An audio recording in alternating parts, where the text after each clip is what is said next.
I spoke to him a short time ago. Started by asking him about the impact Cyclone Alfred has on the budget. First of all, our focus, as you'd expect, is on the human cost of ex-tropical Cyclone Alfred and all of the other natural disasters we've seen in recent years, but there will be a substantial economic cost and also a cost to the budget. So the $1.2 billion you refer to will be provisioned for in the budget. It will be one of the key influences on the budget we hand down in 8 days.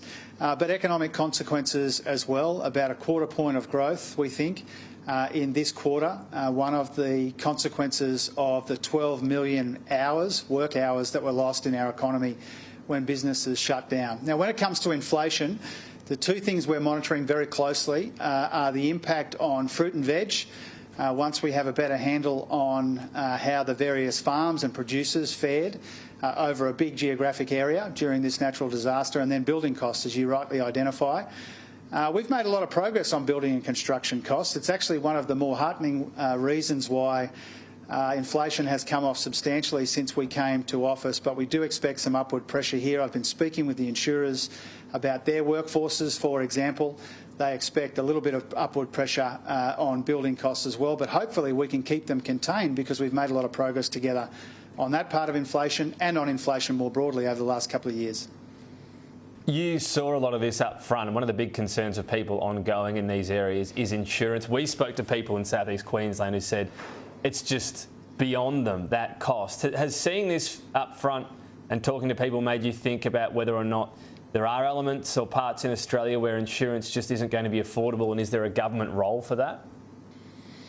Look, obviously it's a key concern. You know, we were talking a moment ago about the drivers of inflation, and insurance costs is one of those drivers, and unfortunately it does mean that some people will opt out of the insurance that they need, particularly in areas which are frequently hit and hardest hit.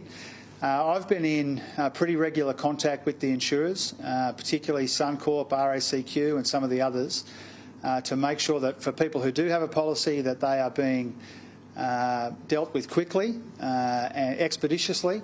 But I also know that it's important more broadly, the system. Now, one of the things which hasn't got a lot of commentary about this natural disaster is that the cyclone reinsurance pool that's managed by the federal government is an important part of dealing with what we've seen. It is an important backstop. It has had a little bit of an impact on premiums. We'd like it to have more of an impact on premiums, but it's one of the things that the federal government is doing. My colleague Stephen Jones is also doing a heap of other work, as have people like Daniel Molino, who runs the committee process for us, to see what else could be responsibly done. But I don't want to pretend that we have this insurance market perfectly fixed. We've done some meaningful things. We're working closely with all of the stakeholders, but it is still a big driver of inflation. It still is a big concern for us.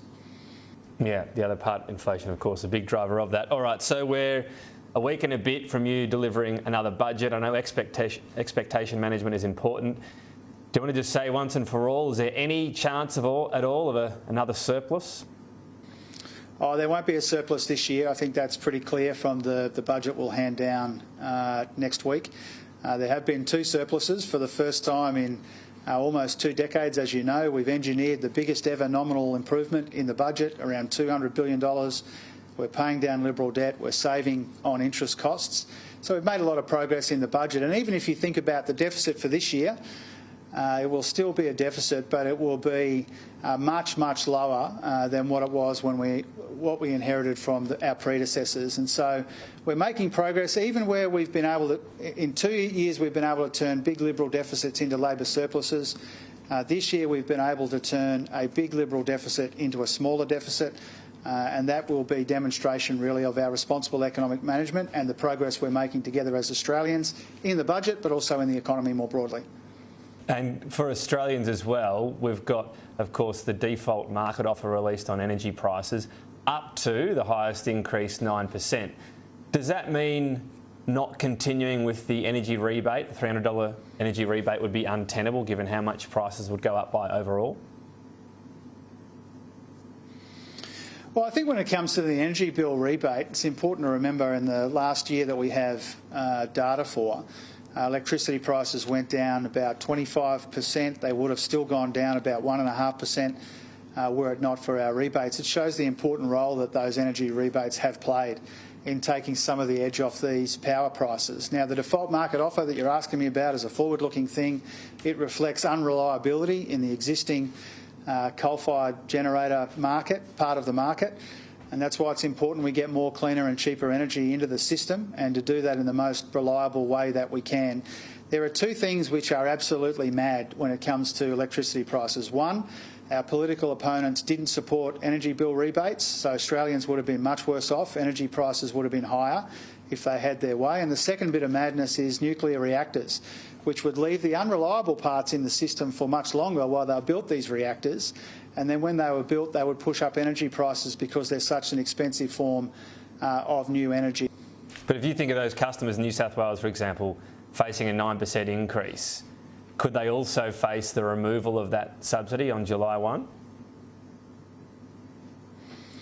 Well, I'm not going to preempt the budget. I think you'd understand why I wouldn't do that. You know, our focus is on rolling out the cost of living relief that we've already budgeted for, including those energy rebates, which are helping people take some of the edge off these cost of living pressures. That's what they're designed to do, and that's what they've been doing. It beggars belief that the coalition didn't want people to receive that bit of help. I know you're short on time. Just briefly, the coalition hinting, it's fair to say, at income tax cuts in the next term. Is that something you're looking at as well?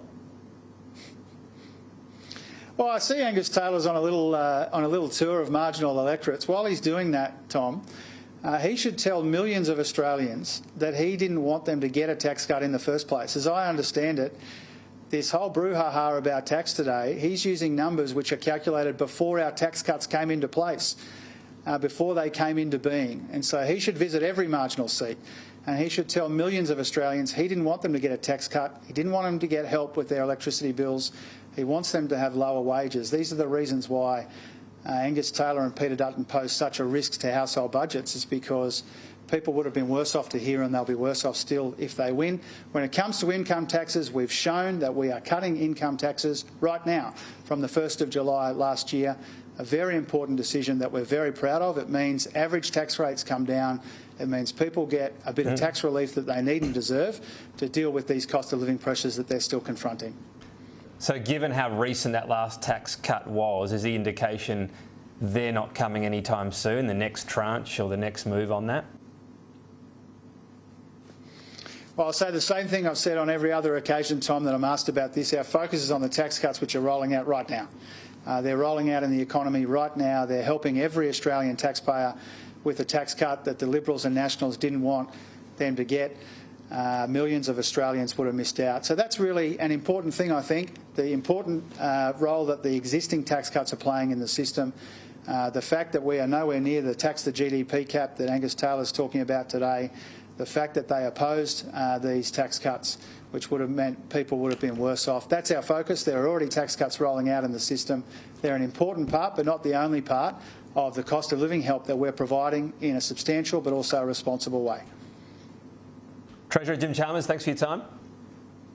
Appreciate it, Tom. All the best.